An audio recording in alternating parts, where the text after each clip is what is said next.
యెహోవాకు అసాధ్యమైన కార్యము గలదా అని ఆయన అడిగాడు కదా. నువ్వు ఎందుకు ఆ విషయాన్ని గుర్తుపట్టవు? విడిచిపెట్టాల్సినవి విడిచిపెట్టాం, విడిచిపెట్టకూడని విడిచిపెడతాం.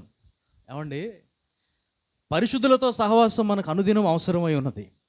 ఎందుకు అంటే, పరిశుద్ధుల సహవాసం లేకపోతే క్రీస్తునందు విశ్వాసం ఉంచి బాప్తిసం పొందినటువంటి ఒక వ్యక్తికి ఆ పరిశుద్ధ సహవాసం ఎప్పుడు దూరం అవుతుందో అతడు అపవిత్రతలో పడే ప్రమాదం ఉంటుంది. కనుక పరిశుద్ధుల సహవాసం ఎప్పుడు విడిచిపెట్టకూడదు అని చెప్పాడు దేవుడు. కానీ మనం ఏం చేస్తాం తెలుసా? సహవాసాన్ని విడిచిపెడతాం. నువ్వు సంఘాన్ని విడవద్దురా, నువ్వు దూరం అవుతున్నానా జాగ్రత్త అంటాడు. సంఘాన్ని వదులుతాం. ఈరోజు పోకపోతే నష్టం లేదు, ఆయనే వస్తాడు, అవసరమైతే ఒక వారం. నేను ఒక వారం పోకపోతే పాస్టర్ గారు రావాల్సింది ఇంటికి. ఎవరు? నేను ఒక వారం పోకపోతే పాస్టర్ గారు ఇంటికి రావాలి. నేను 2 వారాలు పోకపోతే పాస్టర్ గారు ఇంటికి రావాలి. నువ్వు పాస్టర్ గారిని కోరుకుంటున్నట్టు లేదు. నువ్వు ఒక వారం పోకపోతే పాస్టర్ వస్తాడని చూస్తున్నావేమో. పాస్టర్ను మాత్రమే అనుకొని నువ్వు ఒకవేళ శాసిస్తే ప్రభువుని శాసిస్తున్నావు. తస్మాత్ జాగ్రత్త. ఆయన కాదు వచ్చేది.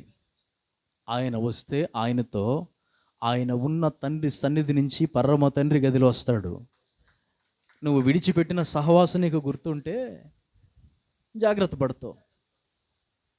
ఎఫెక్ట్ ఒక్కసారి అన్నిసార్లు. మొదట పరిశుద్ధులతో సహవాసం విడిచిపెట్టకూడదు. 2, మనం విడిచిపెట్టకూడదని చెప్తున్నాను ముందు. ఏం విడిచిపెట్టకూడదు అనే దాని గురించి.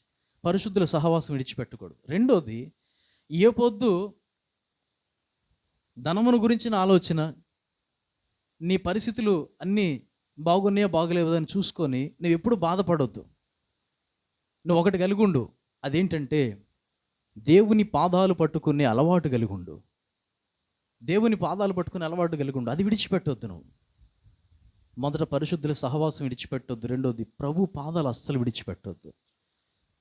పరిశుద్ధులు, వీళ్ళతో నువ్వు సహవాసం చేస్తే వీళ్ళు ప్రభు దగ్గరికి నడిపిస్తారు నిన్ను. కానీ వీళ్ళతో సహవాసం కోల్పోతే ప్రభు దగ్గరికి ఎట్లా వస్తావు? దేవుని పాదాలు విడిచిపెట్టకూడదు.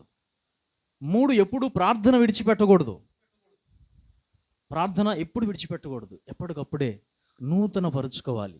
దేవా, నీ పాదాల దగ్గరికి వచ్చా, నాతో మాట్లాడయ్యా అని కూర్చొని ఆయన పాదాలు పట్టుకున్న నీవు ప్రార్థన చేయాలి. అంటే నువ్వు మాట్లాడడం మొదలు పెడితే కదా ఆయన నీతో మాట్లాడతాడు.